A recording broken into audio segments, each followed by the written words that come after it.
Salut tout le monde, c'est The Dragon Team qui vous accueille pour une nouvelle vidéo sur le thème de Harry Potter. Comme je l'ai dit dans l'épisode 1 de Dragon l'envol de Perk, je fais des vidéos avec des amis sur une chaîne qu'on a créée. Et moi mon thème c'est sur Harry Potter. Je vais commencer cette vidéo avec Harry Potter, la biographie bien évidemment. Donc écoutez attentivement.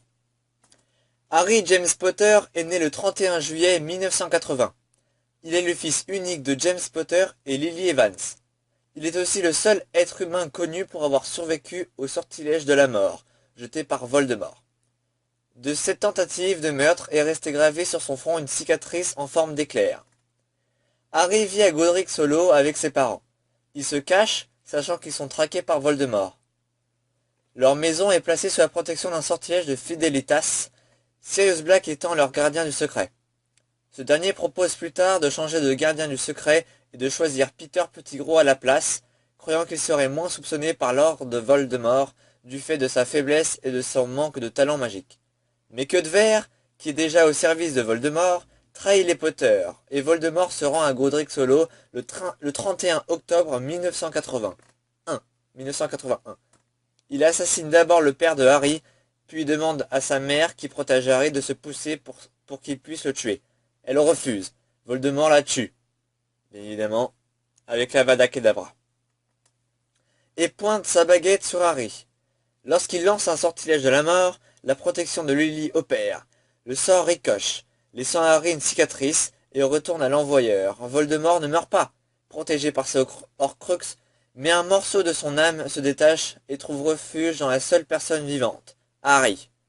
Hagrid vient ensuite chercher Harry dans les ruines de la maison sur ordre de Dumbledore et Sirius, qui est là aussi, lui prête sa moto volante pour le transporter plus facilement. La semaine de son 11e anniversaire, Harry reçoit des centaines de lettres provenant de Poudlard. Quand ils lisent la première lettre, Vernon et Pétunia Dursley prennent peur en voyant l'adresse dans le placard sous l'escalier et craignent de payer pour le mauvais traitement qu'ils lui infligent. Harry est donc autorisé à déménager dans la plus petite chambre de la maison, la deuxième chambre de Dudley, dans laquelle il stocke ses jouets et ses livres d'école. Minerva McGonagall, directrice adjointe de Poudlard, sait que Harry ne reçoit pas ses lettres et en envoie de plus en plus. L'oncle Vernon brûle les lettres dans une vaine tentative d'empêcher Harry de devenir sorcier comme ses parents. Mais elles arrivent de plus en grand nombre. Sortent même de la cheminée, à tel point que les Dursley ne voient plus qu'une seule alternative, quitter temporairement la maison et essayer de semer l'expéditeur. L'oncle Vernon est paniqué. Il s'arrête plusieurs fois au beau milieu de nulle part, puis dans un hôtel où il passe la nuit. Mais ça n'est pas suffisant car Harry reçoit encore des centaines de lettres à la réception de l'hôtel. Vernon décide enfin de s'installer dans une petite cabane au sommet d'un rocher en pleine mer. Il est persuadé que la tempête annoncée par la nuit empêchera n'importe quelle personne d'atteindre leur cachette. Albus Dumbledore décide finalement d'envoyer Rubeus Hagrid lui-même porter sa lettre à Harry. Arrivé à Poudlard, Harry se fait de deux bons amis, Ron Weasley et Hermione Granger, qui l'accompagnent dans ses aventures lors de la répartition des élèves dans une des 4 maisons de Poudlard. Le choix-peau magique, après avoir longuement hésité avec Serpentard, l'envoie finalement, et sur l'insistance de Harry, à Gryffondor, tout comme Ron et Hermione. Parmi ses amis figure également Hagrid, qui a été renvoyé du collège Poudlard durant sa 3e année. Il possède également une chouette fidèle, nommée Edwige, offerte par son ami Hagrid. Rapidement, il suscite l'antipathie du professeur Severus Rogue, ainsi que de Drago Malfoy, élève à Serpentard. Il fait la connaissance de ses pouvoirs de sorcier et découvre ses talents sur un balai. Il devient alors attrapeur dans l'équipe de Quidditch de Gryffondor, comme son père. Harry s'ennuie en vacances chez son oncle Vernon et sa tante Pétunia. Mais un soir, un elfe de maison nommé Dobby vient l'avertir d'un danger important à Poudlard. Cet elfe utilise la magie afin d'attirer à Harry des ennuis avec le ministère de la magie pour l'empêcher de retourner à Poudlard. Heureusement, son ami Ron vient le chercher et l'emmène dans sa famille, les Weasley. Revenus à Poudlard, ils s'aperçoivent effectivement qu'un mal a envahi l'école. Certains de ses camarades se retrouvent pétrifiés. Petit à petit, la rumeur enfle. La chambre de secret a été réouverte. On découvre également qu'Harry parle fourche-langue, talent détenu en principe par les mages noirs. Or, seul quelqu'un parlant cette langue peut ouvrir la chambre. Harry est rapidement montré du doigt et les gens l'évitent. Puis le jeune garçon découvre un mystérieux journal intime appartenant à un certain Tom Elvis Jedusor. Mais, à sa grande surprise, les pages du livre sont blanches. Ce n'est qu'un soir de Noël, quand Harry écrit au hasard « Je m'appelle Harry Potter », qu'il découvre le pouvoir du journal. Il est projeté dans un souvenir qui le ramène 50 ans en arrière. C'est alors qu'il apprend que son ami Hagrid aurait ouvert la chambre des secrets 50 ans auparavant et qu'il y aurait caché sur les élèves, sur les élèves, un monstre. Harry découvre ainsi la cause du renvoi de Hagrid. S'enfonçant avec Ron dans la forêt interdite tout en suivant les araignées, il fait la connaissance d'Aragog, l'araignée géante, et apprend par lui-même qu'il n'est pas le monstre qui hante les murs de Poudlard, et ainsi que Hagrid n'a jamais provoqué l'ouverture de la chambre. Alors qu'Hermione, elle-même née moldue, est retrouvée pétrifiée vers la bibliothèque et que Ginny Weasley, la sœur de son meilleur ami Ron, est déclarée être enfermée dans la chambre de secret. Harry et Ron décident d'y pénétrer. Ils y emmènent avec eux Gilderoy Lockhart, qui selon ses dires aurait affronté de nombreux défis, tous plus dangereux que les uns que les autres. Dans la chambre, Harry doit affronter le basilic, gigantesque monstre dont le simple regard peut tuer, et Tom Jedusor, qui se trouve être Voldemort plus jeune. Tom Elvis Jedusor est l'anagramme de « Je suis Voldemort », dont le souvenir a été conservé dans le journal intime.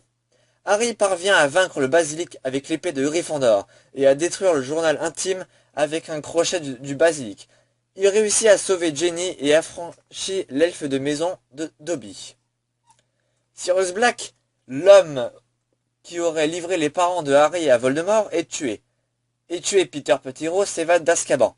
Dans le même temps, Harry s'enfuit de chez les Dursley.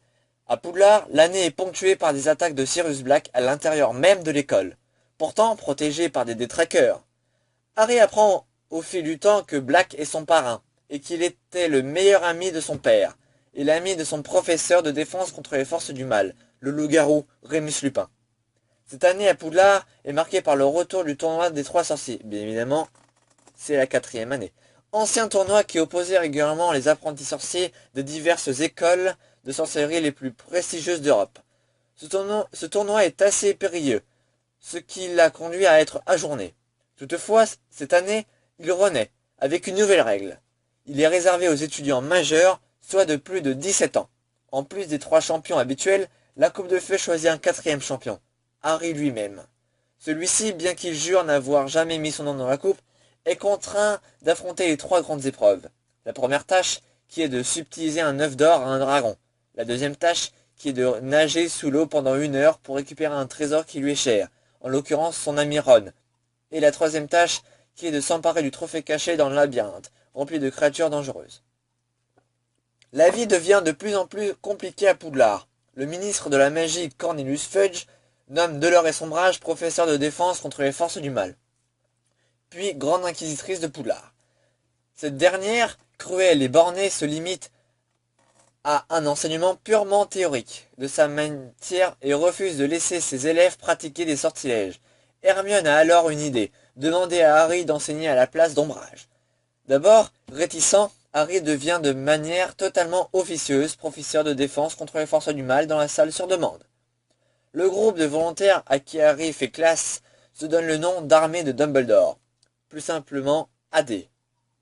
Le directeur du collège, Albus Dumbledore, vient chercher en personne Harry chez les Dursley.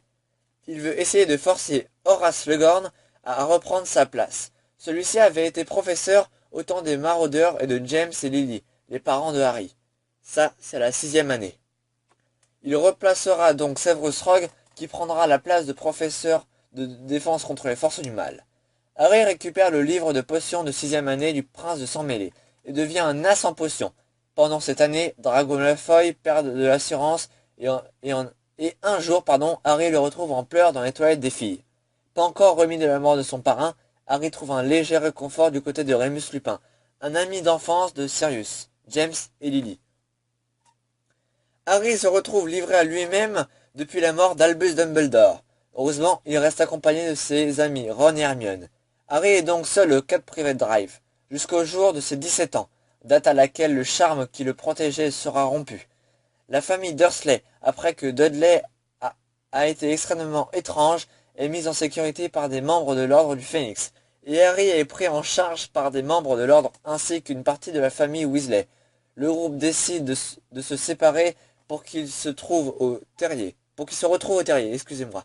Malheureusement, les Mange-Morts ont vent de leur plan et les attaquent. Alastor Mowbray dit Folleuil meurt dans la bataille. George Weasley perd une oreille, et Harry déplore aussi la perte de sa chouette Edwige, à laquelle il tenait beaucoup. Celle-ci lui avait été offerte par Rubeus Hagrid lors de sa première année. Les trois amis décident de ne pas aller à Poudlard, et se préparent à partir en quête des Horcruxes de Voldemort. Ça, c'est dans la 7e année. Ils vont vivre de nombreuses aventures qui vont les amener à la bataille de Poudlard et à la réalisation de la prophétie. Durant toutes ces années, l'amitié de Ron et de Harry vont être mis à rude épreuve et on assiste au rapprochement flagrant de Ron et Hermione. De son côté, Harry souffre de l'absence de Ginny. Surtout lorsqu'il apprend qu'avec Neville Londubat et Luna Lovegood, elle tente de faire de la résistance à Poudlard, et que les punitions sont désormais infligées par le biais du sortilège de Loris. Harry est désormais Aurore, bien évidemment après la bataille de Poudlard.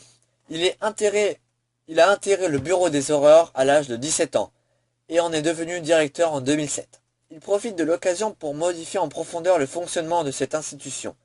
Harry et Ginny ont 3 enfants, James, Albus et Lily. En 2017, ils emmènent James et Albus à King's Cross pour la rentrée à Poudlard. James est déjà à Poudlard depuis quelques années, tandis que le jeune Albus Severus entre en première année. La petite Lily n'est pas encore en âge pour aller à Poudlard. Ils retrouvent Ron et Hermione qui accompagnent leurs enfants Rose et Hugo, ainsi que le fils de Nymphadora Tonks et de Remus Lupin, Teddy, le filleul de Harry. Sur le quai se retrouve également Drago Malfoy, qui lui aussi emmène son fils Scorpius, inscrit à Poudlard, ainsi que Victoire, la fille de Bill et de Fleur. Voilà. C'est sur ce dernier paragraphe que nous allons nous quitter, en espérant que cette première vidéo sur le thème de Harry Potter vous ait plu. La prochaine vidéo sera sur Ronald Weasley, en espérant qu'elle vous plaise aussi. Maintenant, je vais vous dire à bientôt tout le monde.